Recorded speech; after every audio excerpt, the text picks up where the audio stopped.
Hey y'all, Irix Guy here, and I want to post actually a follow-up opinions video, and you can check out my videos from many years ago, actually out in the ocean in the Cayman Islands with both of these timepieces. This right here is an Omega SeaMaster 300m. Obviously, it's automatic. It's 41 millimeters, and it has the blue wave dial. You can see as the light hits it, and this is in 4K. So if you have 4K display, crank it up. But you can see how the light hits the dial, and it's got a blue wave pattern. A lot of questions come in from watch collectors, and that's, what's better? I obviously I'll shamelessly admit I was attracted to this watch. This was one of my first serious timepieces, and I was attracted to it. Always wanted it because it was a James Bond watch, but obviously also always wanted the Rolex Submariner because it's also a James Bond watch. And you'll notice there's no date on that. I'm not a fan of the Submariner date because it messes up the symmetry and it adds that annoying looking cyclops. Some people like that. But this video, I'm just going to talk about, what's better. An older reference Omega such as this, the Omega SeaMaster 300m with blue wave dial. Obviously, this was before they had coaxial. This was before they had a ceramic bezel. The current model SeaMasters have ceramic bezels. Now you can see here, because this is an aluminum bezel, a few things. There's a scratch right there where I ran into a wall many years ago. And then the bezel itself, out of the box, obviously had, and I've had this since 2000 and oh man, probably about 2001. But you can see throughout the years swimming with it in hot tubs, pools, oceans throughout the world. This bezel, because it's aluminum bezel, has turned to a very light blue look. So that's something that some people feel makes this a more desirable piece than the current generation ceramic Submariner 114060, no date. So for that reason, you may prefer the Omega, the older reference Omega SeaMaster. Now, obviously, the case itself, it does show signs of wear, but because this is a brushed look, I feel that Omega did a really good job of making this watch withstand anything. I mean, I've run into walls with it. I've swam with it in hot tubs, oceans, everywhere. No problems with leaking. It does have a helium release valve on this side right here. And then on this side, it's got the screw down crown. And the bezel action, it's very smooth. Smooth, although different than the Rolex Submariner 114060. But just a great piece. It does have a date, but what you'll notice is that it doesn't have a cyclops.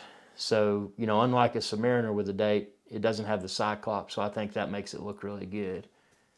So that's our Omega SeaMaster 300m, the blue wave dial.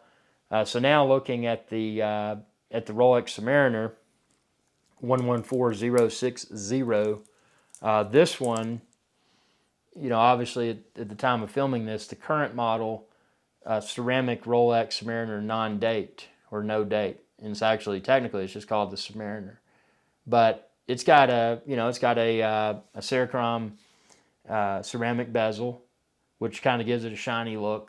The thing about the ceramic bezel is that, and I've had this for about 7 or 8 years, I guess, but it doesn't fade. I mean, the black color of this ceramic bezel is just as bold as it was the day that I bought it. I've swam in oceans and hot tubs and beaches around the world in this thing.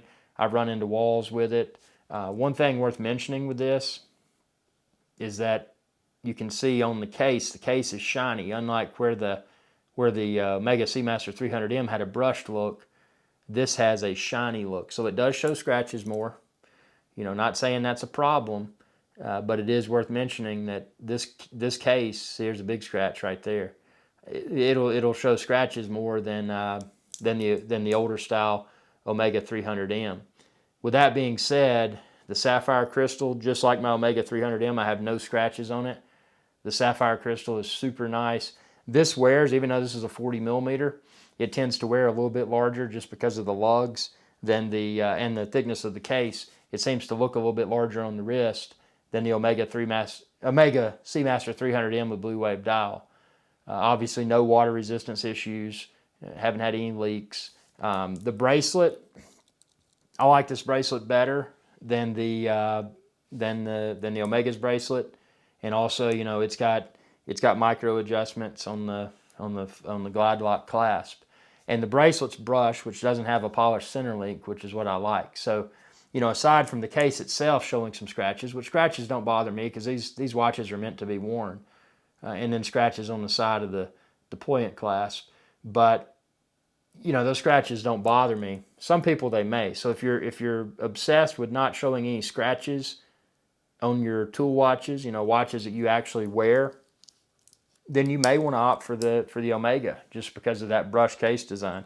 And I'll show you here again. The Omega is 41 millimeter. The SeaMaster, I'm sorry, the Rolex is 40 millimeter. The SeaMaster is 41. But you can see because of the case height and the color that, you know, actually I think, tell me what you think, I think the Submariner looks a little bit larger. I think it looks a little bit larger than the Omega SeaMaster 300m. But both of these are excellent pieces. Again, you know, I've worn this one, the Omega SeaMaster, since about 2001. So I mean, it's held up. Haven't even serviced it. Now, sure, it's not running at COSC, you know, the chronometer standards right now. I probably should get it serviced soon, but you know, I don't feel obligated to do so because it's still keeping good enough time for me. And obviously, Rolex superlative chronometer, what is it, plus minus 2 seconds? It's a little bit better than COSC. Both of these are great choices. I mean, I can't say that I would recommend one over the other. It's personal preference. My preference really is I'm gonna lean towards the Submariner just because there's no date. The dial has better symmetry.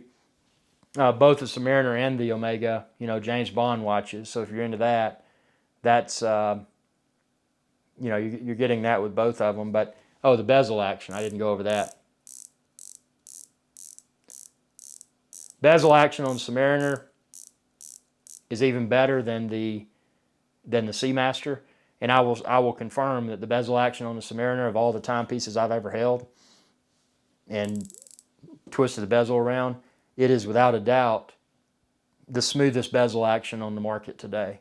And yeah, there's other Submariner references, and that same would be true for most all of the modern Submariners. But I mean, it's just a really good tactile feel, very smooth.